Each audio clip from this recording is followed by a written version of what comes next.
Quan, if you would join me. Thank you, Tammy. Hello, good afternoon. I hope everyone enjoyed a good lunch and is ready for this afternoon panel, which is going to be really exciting. I'm really happy to be here. I want to thank Tammy and ATG for inviting me, and also for NAP for hosting this conference, which I've actually been to in the past when it's been in other cities, and I think it's an amazing conference. So I'm going to get my clicker here, ready for this presentation. My name is Quan Phung, and I'm here to admit to you that I'm a TV addict. Or at least I was a lot more when I was a kid, because I watched everything that was on prime time when I was growing up, because I came here from Vietnam when I was 5, and it's how I became an American, how I acculturated to this American life. And for me, it was all about sort of learning the alphabet through Big Bird and eating the Big Macs that were advertised on TV, and it spurred my imagination about all the big stories that could be told on TV. And so when I started thinking about what I wanted to be when I grew up, it was Tammy. I wanted to be Tammy, who's awesome. Is this right? Oh, you know why? It's because I have this upside down. This is... All right, that's me. Who did I want to be when I grew up? I wanted to be this guy. I don't know if you know who he is. His name is Brendan Tartikoff, and he was a network president for NBC for years. And he did amazing shows like Hill Street Blues and Cheers. And I always wanted to sort of have one of those magnetic boards in my office where back then there were 3 networks, ABC, NBC, CBS, where you could play around with what shows you wanted to put on and curate them. That was who I wanted to be. There was no way someone that looked like me could have this dream ever. But I was really, really lucky because I was really unwittingly supported by my parents, strangely. You know, and they didn't know they were doing that. Of course they wanted me to be a doctor, an engineer, a lawyer, and all that. But every Sunday night, we would come together and watch this show. Because if you look in the middle of the show, there's an actor named Dustin Nguyen. And because we were Vietnamese, my parents were like, look, Vietnamese people on TV, they encouraged us to watch this show. And I was like, okay, I think you're subtly telling me that doing the TV thing is not a bad choice to make in life, and actually a courageous one. But I really didn't come to that realization because, you know, all the pressures of being an Asian American and until after college, when I started tried a bunch of things and none of it really worked. And I was working in DC at the time, and walked by a newsstand. This was 1994, and I saw an image of this show that was about to come on ABC that year. And I suddenly thought, are they letting us in the door? Are they actually going to allow us to tell our stories? And albeit the show was short-lived, but it was really an inspiration point for me. It was an aha moment to say, hey, you know what? I can go to Hollywood and I can try to do what I want to do, which is curate and tell stories and work with creative people. And that was really my big moment, and my dreams were starting to, you know, to become realized. And I've been doing this now for 20+ years, working in the industry. And I have 2 minutes left. Okay, so I'll tell you really briefly my resilience story, which is, you know, I think it's really tough when you're entering a business where you're the only one. And I think most recently we've heard the sort of story of Wyatt Cenac on The Daily Show. I mean, I'm going to miss The Daily Show. It's an incredible show. But I don't know if you've heard, but there was a story where one of the African-American writers said, you know, it was hard being the only one in the room when Jon Stewart, who is a legend and brilliant, did an impersonation of an African-American that he didn't feel comfortable with. And Wyatt spoke out, and then he was fired from the show, or left the show, whatever you want to say.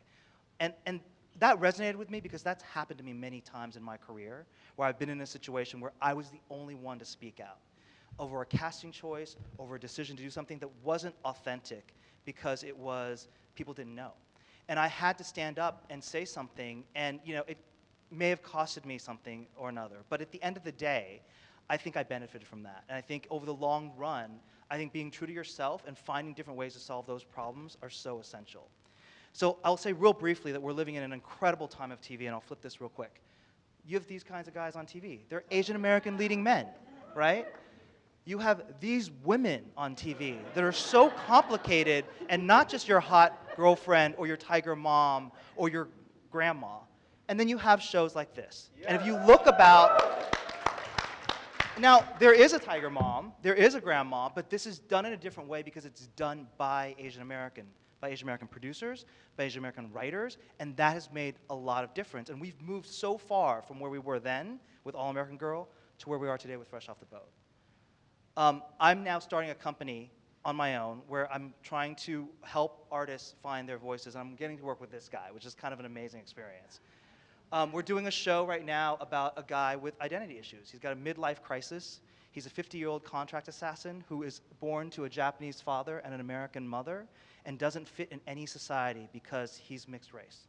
And it's really an interesting project that explores what it means to have a dual identity and not figure out who you are, even at 50, which, by the way, that's how old he is today. Shocking, I know. It's also about, he also plays, by the way, I mean, it is TV, it is Hollywood, he also plays an assassin. So it's an assassin who has a midlife crisis. And I think that within even a popcorn genre like that, you can do incredible stories that speak to who we are, the choices we've made in life, and the choices we haven't, done.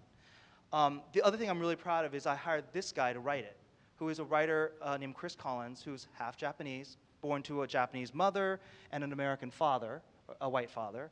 And he is an acclaimed writer. He worked on Sons of Anarchy for years. And I think that's what's happening in Hollywood today. You have people like him coming up in the business that are able to now tell stories that he relates to and understands through a completely different lens. And it's super exciting. So I just want to wrap up by saying we should just encourage Asian Americans to keep writing. Keep writing your stories, because that's how it's going to happen. And that's how change is going to occur. So I'm no longer a TV junkie because I have 6-month-old twins at home right now, so I cannot watch as much TV as I used to. I can barely keep up, because, by the way, the stat I'll give you real quick is right now there are 60-plus networks making original content and 471 original shows being made this year. That's a lot of TV to go through. We are at a golden age, but it is exhausting.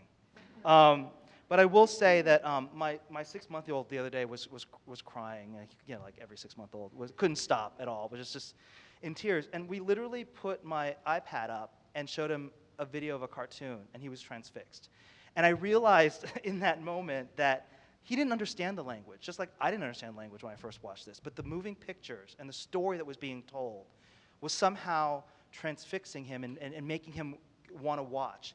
And I think that to me, it reminded me of how timeless the art of visual storytelling is. And it's what I want to continue to do, and it's what I love. So thank you so much, and I'm here to answer questions later.